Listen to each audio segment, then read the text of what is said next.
Last time, I tried to make a solo self-found character with an ability that I have not used before, and it didn't go so well, I have to say. I didn't know how to automate my ability, and halfway through the playthrough, I found out that the only way was to get a unique, which required me to farm maps, literally for days. This time I decided to play the game once and learn everything there is about the game, so that I can come back to hardcore and finally make the builds that I always wanted to make. The idea is I follow a guide about Path of Exile that I have not played before, but I'm leaning towards Deadeye because I like it. I have not played on softcore this season, so this is literally a fresh start. I don't have any items. Okay, let's see. What does this have? Difficulty, budget, mapping, bossing, average, defense, low. I wonder why. Strengths: fast mapping, high evasion, spell suppression cap, freezing enemies. Weakness: physical damage. Bosses need some investment and damage over time. There's one thing that I don't see right now, which is a little bit... I was hoping to see a filter that I should use. On the filter situation for the guide, I couldn't find any particular filter the guide recommended. However, someone in chat linked me to this website, which is pathofexile.com/itemfilter/ladder/follower. This gives us a list of item filters that we can follow on our account. For example, you can click on Never Sync 1 regular, and then we have a button right here that says unfollow. For you it should follow, which means you can follow this filter, and then in game the filter will show up as a blue filter to be selected from the drop-down menu. You can see here I just followed all of the most popular Never Sync filters, and now I can switch between all of them, and as far as I know they will all be updated whenever there's a new release of the Never Sync filter, and so you don't even have to update them yourself. Now once you're done following all of the item filters, you can go to your account page and then scroll down. You could see an item filter entry to the right. If you click on this, you can see all of your item filters that you have been following. Oh, let's go, boys. Let's go. Oh, what is this? Oh, this is from the season that we have already. We get a mystery box? No, wait, we don't. We just get this, right? We get a mystery box, man? No, we gotta pay money for that. Now, let's be honest here. I obviously know how to level up in the campaign because I have played hardcore before, and this is not the first time of me playing Path of Exile. It would be a lie to pretend that I never played the game. Okay, so I know a little bit what to do because I've played Ranger a lot on hardcore. And instead of using caustic arrow, galvanic arrow is better in my opinion, and we should keep this bow because we can put it on the second slot, and then maybe we can buy some cool items. A 3-link, for example. You see that? We got lucky this. And we got movement speed boots, man. Holy. However, I still tried to follow the guide as close as possible and not deviate from it. It's blue. Oh, we can use that. Now we can actually start following the guide, and it tells us to use Mirage Archer and Pierce on Caustic Arrow. I also decided to go on trade and look for a couple of items, but realized pretty early on that I didn't have the currency to buy even the most basic leveling items. And so for now I decided to not do that and just focus on leveling up, just like I do on solo self-found hardcore. I like this area. It gives a lot of loot. And you don't... Oh my god! While the league mechanic was very rewarding, I decided to not do it for now because I realized that it took a lot of time and effort to kill the monsters because they were very tanky, and at the same time, while the rewards were good, they were not that good. Monsters empowered with vivid wisps have damage reduction, increased speed, and more item quantity based on the amount of vivid wisps you had when they were empowered. Monsters empowered with wild wisps have damage reduction, additional projectiles, more area of effect, and more item rarity. Interesting. Yellow is good. I think yellow is the best, right? Because it gives more items. My ultimate goal for the character was to end up with Tornado Shot, and it seemed like that Ice Shot was leading me nowhere, so I decided to take a look and maybe switch the guide, because I was still very early in progression, and if I were to switch, it should be now. Tornado shot. See, I want to do tornado shot. How does he tell me to level? Oh, I see. There is no leveling section. Okay. I mean, you're not supposed to level up with this. Okay, fine. So I decided to temporarily go for lightning arrow, which is supposed to be a league starter build. And then later on, I would switch over to tornado shot when I had the gear and the money to switch. God damn it, man. Awesome. I love this. I just love Ranger, man. After deciding on a guide, following it was very easy and I was able to breeze through the campaign no problem. Where do we go from here? We use Herald of Thunder and Herald of Ice next and we get... Aha. We get here? Really? Interesting. This is softcore, right? We only take damage. Which means we gotta be super fast! Zoom! Nice, thank you. Short bow.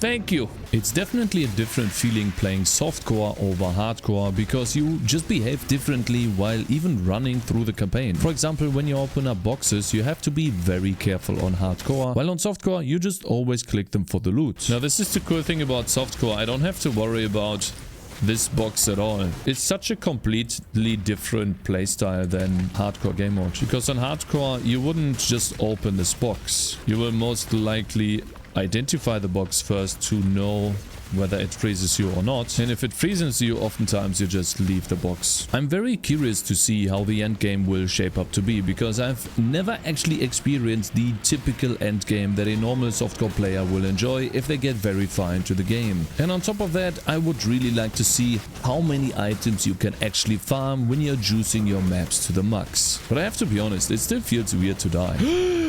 No. Well, I don't know a lot about the Path of Exile endgame. Hell, I know a lot about the leveling. And let me tell you what, crafting while leveling is overpowered, especially on bows. Look at this fire damage, as well as the resistances that you can get for very easy investment, and you will most likely never die during the campaign. By this point, I was running Rain of Arrows together with Mirror Charger and added cold damage, as well as Artillery Ballista together with added cold damage, faster attacks and elemental damage with attacks. On the skill tree, I went over for damage, then picked up the mana nodes and then rushed Precise Technique. After that, it told me to go for Grace Assault and then quickly grab more damage with Farsight. And who would have guessed I picked up even more damage going for the elemental nodes at the bottom and then the adjacent accuracy nodes, so that Precise Technique keeps on dealing damage. For the Ascendancy, obviously I went for Gathering Winds, even though the Ascendancy wasn't very clear on that because it didn't fill out the Ascendancy skill points. I'm wasting my currency, am I? One more. It's gonna work. One more. Watch. Okay, whatever. I just wasted a bunch of those. Okay, that's fine. That's totally okay. Because we are going to get a falling here. Watch. Oh, okay. Okay. That's why you don't roll on leveling items, because every 10 minutes a better one drops. But don't you get so much currency later on that it doesn't really matter? Like, you find chaos orbs left and right. You literally enter a map, and as a reward for entering the map, you get a chaos orb. This one guy killed some pack of monsters and he dropped like, I don't know, 5-6 divines. And that was a little bit weird to me because it just makes the leveling experience that much more enjoyable. And at the same time, I'm pretty sure you'll find way more currency later on. And these couple of fusing orbs or chromatic orbs, they won't really do anything in the long run. You don't worry about surviving into red maps and softcore. Nah, there's no way that you take that long until you... Oh, I should get an HP node now, because I'm starting to die in red maps. I'm literally gonna follow this guide. Like, because then no one can tell me, oh, you didn't follow the guide. You should have done it this way, Cakez. That's why you keep dying. It's your own fault for not following the guide. The guide literally told you to do this. And you picked up this other node. Now you're doing no damage and you're dying all the time. You fucking dumbass. No, we're not doing that. We're following exactly the guide. To a T. Those look very dangerous. Is this guy powerful? Oh my god! Yeah, okay, so these are very powerful, huh? Yeah, I would have never done this on hardcore. Absolutely not.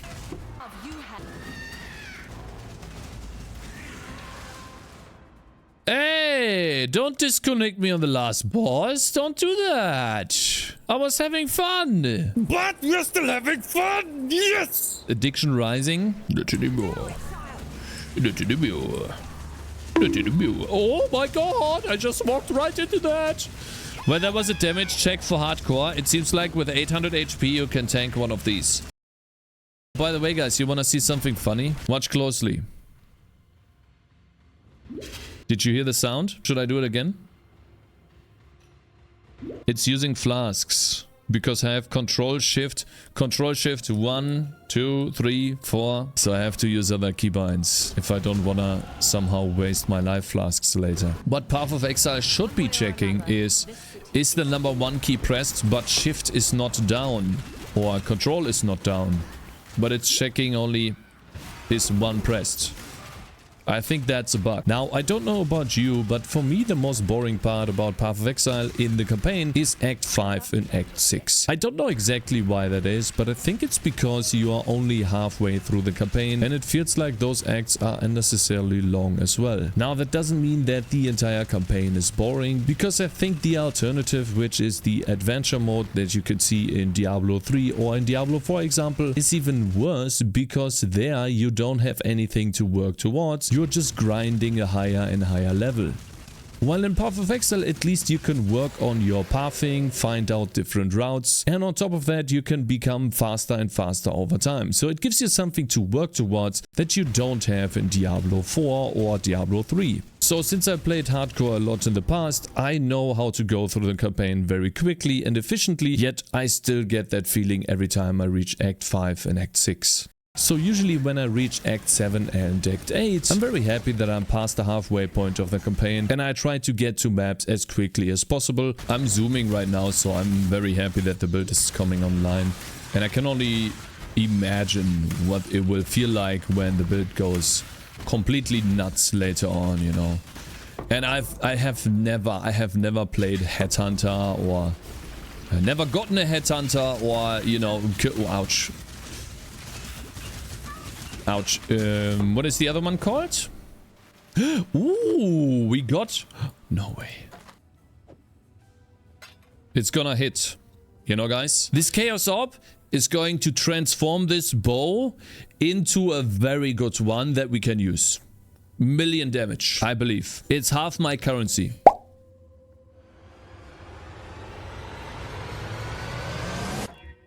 It's gonna be good, right? It's good, right? It's good, right? Let's go. Let's go from top to bottom. Oh my god. I guess it's not bad. It's okay. Yeah, it's okay. 2,200. It's better. Ooh, it is better. And we can get another prefix. We can get this. Should we take the lightning damage though? Because of the damage range? Wow. Boom. Oh my god. Look at this. 2,700. 3,900. And yeah, we need to remember to use the Pantheon. I remember that this one is good. And life flasks. You know what is a good sign that you know that you're having fun? You collect skill points and you don't spend them because your build is so fun you don't need to upgrade it. What that means is the max roll guide that I'm following is working. In case you are interested what build I've been playing, I can tell you how the skill points went. After I went for the accuracy and the life nodes, I started connecting different nodes back so I could refund some of them. For example, I went for quick step and then deallocated the dexterity node on the bottom, as well as connecting the life nodes here in the bottom so that I could disconnect the very top part right there. And then after that, I went to the top. I went over for the leech and then instant leech, which surprisingly I have never done before, and that was very efficient in healing. After that I went for more elemental damage, and then after that for more HP, additional projectiles, pierce, HP, and the mana reservation node, at which point I started picking up grace. So if I zoom out, the entire skill tree looks something like this. But again, if you're interested in the build, you should probably just head over to max roll and then follow that. Is this hardcore? Now this is softcore. We are learning the entire game now. I have never done all of the bosses, uber bosses. juicing content, cortex bosses, you name it. What was the last league called? No, not last league. The league where you went through the library in different stages. Fuck, I don't remember the name.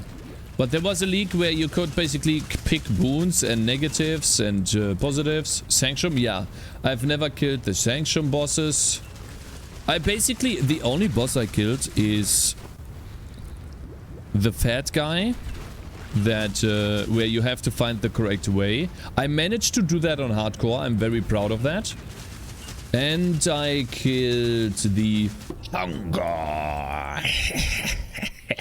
For the Ascendancy, I picked up Far Shot and Endless Munitions, and once I had those two, I switched over to Lightning Arrow, which was then the main ability that I would be using together with Artillery Ballista. The support gems for Lightning Arrow were Mirror Charger together with added cold damage and Trinity Support, and the support gems for Artillery Ballista were added cold damage together with faster attacks and elemental damage with attacks. For movement, I had Frost Blink, Blink Arrow, then Mana Forged Arrows together with Frenzy that allowed me to generate Frenzy charges even on bosses, Grace, in favor of Herald of Ice. So I had Haste, Grace, and I'm not using the Dread Banner yet, but it looks like we will be using that in the future. I don't have enough mana for that yet. And obviously Sniper's Mark with Mark on Hit. And that left me with a very powerful character so that I could start maps.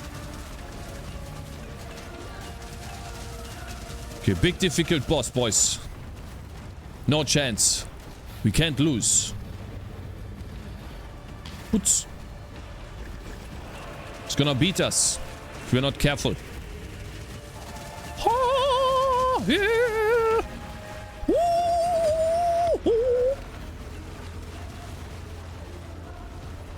oh. Java down soon. True. GG's, yeah, just gotta kill the heart. GG, boys! We got the boss down! We didn't do... Oh, we can die here. Come on, we can die.